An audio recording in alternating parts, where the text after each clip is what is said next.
Someone asked the British economist John Maynard Keynes in the 1930s whether he was aware of any historical era comparable to the Great Depression.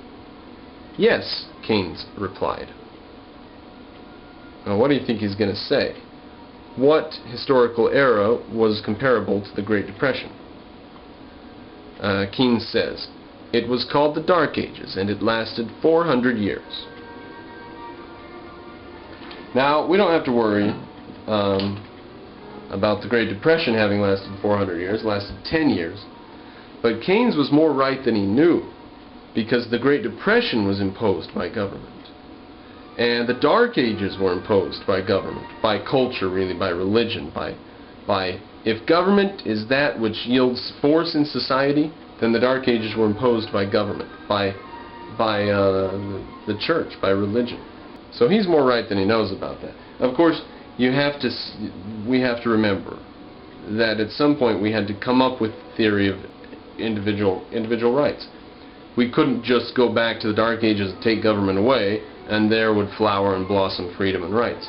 We had to come up with those ideas first. But to the extent that the government controls of the 30s was the problem, and to the extent that force over the man of mind in the Dark Ages was the problem, Keynes was exactly correct. Okay, now we're going to come from Paul Johnson, A History of the American People. This is part 17, page 727. America was in general a laissez-faire country in the 1920s.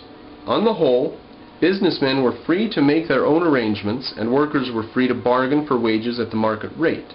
But there was one important and dangerous qualification to this self-regulating economy.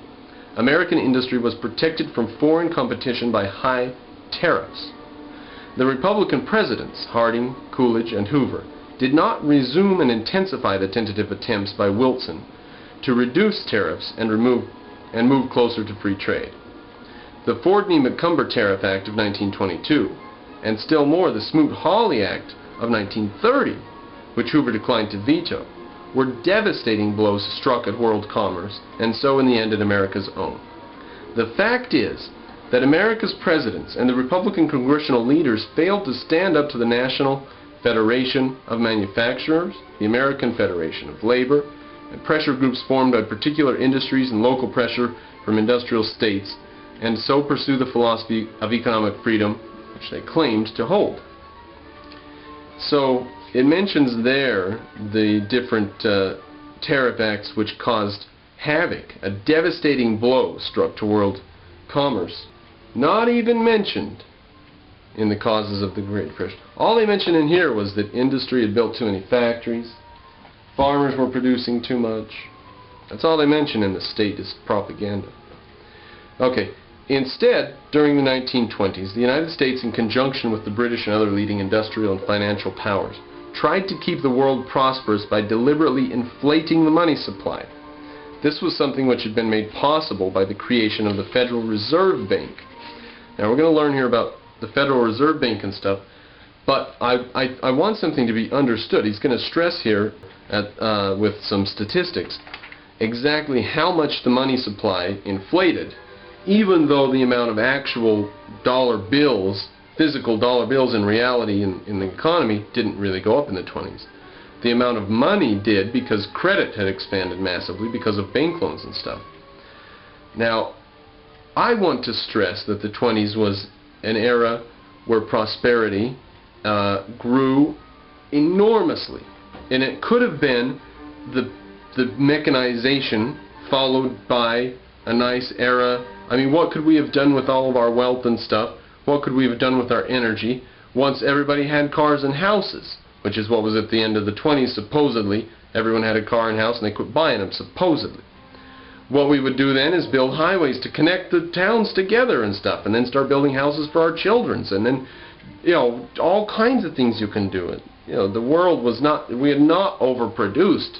That is like saying we're at the end of progress. It's bizarre, but anyways, he's about to go over this inflation of the money supply, and their assertion is that it was artificial, but I think a lot of it had to be realistic. At the end, it was a boom cycle that had to be corrected, that the business cycle would have corrected. When a wave crashes over the breaking of resources all about the place just turns into more material. It's just more material for the next go about, you know.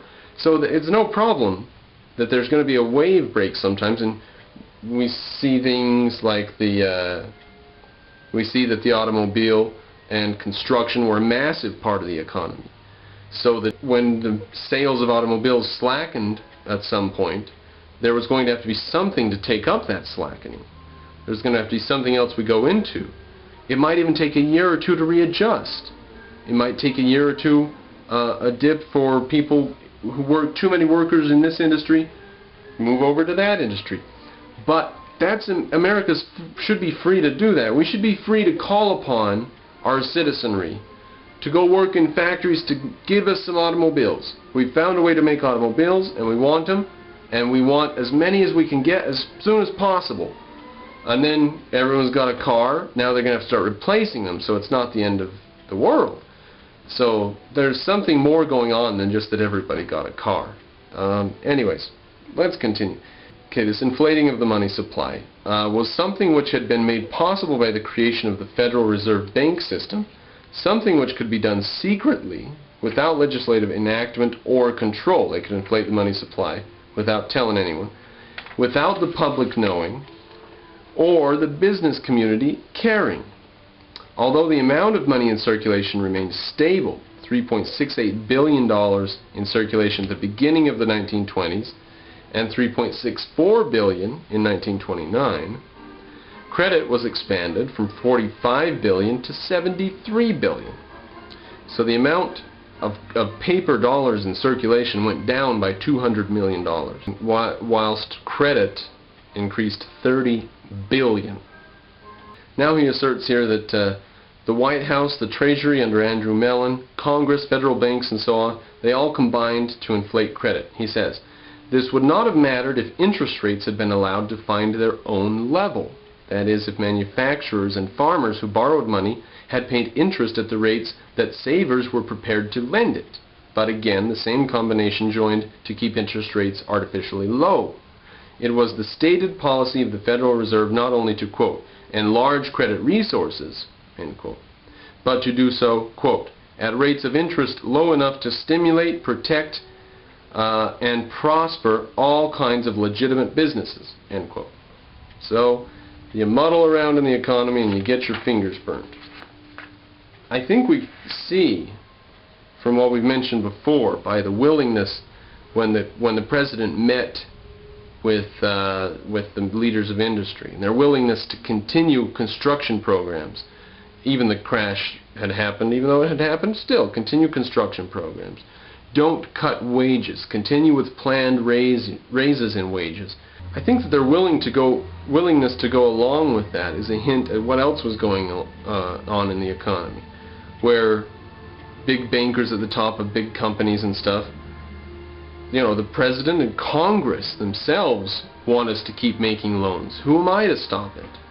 You know, I think that people were willing to go along with it, saying, you know, people at the top of big companies and corporations, and as we read in that other book earlier, when companies started folding really badly because they'd been keeping up wages and stuff, and they started just folding, people accepted it a little too calmly.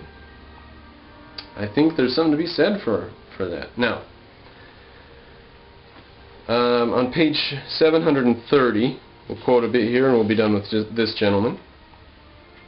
The 20s, far from being too materialistic, as the myth has it, were not materialistic enough. The 20s boom was based essentially on automobiles. America was producing almost as many cars in the late 20s as in the 1950s. Now this is where we had to put America on wheels, and then after that it didn't really require that massive of an effort to keep, you didn't have to continue to produce so many cars. The answer to that is, if we were in a controlled economy, if we said, oh my God, we're going to have, you know, 1 million people out of work at the end of this, if we make everyone a car in the 20s, then at the end of the 20s we're going to have to readjust, and we're going to have to take a bunch of workers and put them somewhere else. So if we planned with government planning to prevent that, it would have been the 1960s before everyone had a car, or the 80s, if they ever did. we got everybody to get a car and had to readjust. Hundreds of thousands